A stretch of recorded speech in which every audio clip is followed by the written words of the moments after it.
leaked email sent by the WTA Players Council confirms that Tennis Australia is currently planning to allow unvaccinated players to compete in the Australian Open, though they will need to undergo a 14-day hotel quarantine. Novak Djokovic could be allowed to compete in the Australian Open regardless of whether he has been vaccinated.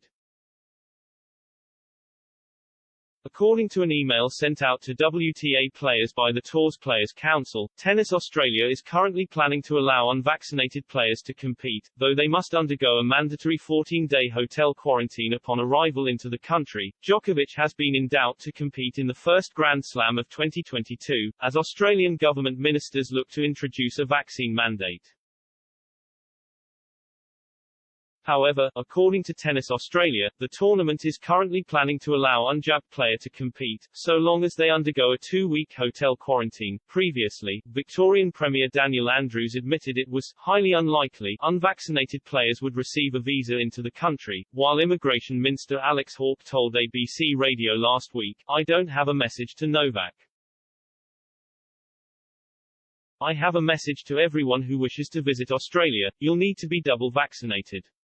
That's a universal application, not just to tennis players." Their comments prompted the world number one to cast doubt over his participation in the Australian Open, saying he was unsure whether he'd travel to Melbourne to compete. Now, the 9-time champion may be allowed to return and defend his crown after a leaked email revealed current plans will allow unvaccinated players to compete. "We have been communicating regularly with Craig and the Tennis Australia team in recent months, and they shared some good news with us on our Players Council call last Friday that we would like to share with you so that we know the facts and are not confused by the rumors that have been circulating," a leaked email sent from the WTA Players Council to players on the WTA Tour said. Tennis Australia has asked us to wait a few days before speaking about it as they were still working with the government on the details.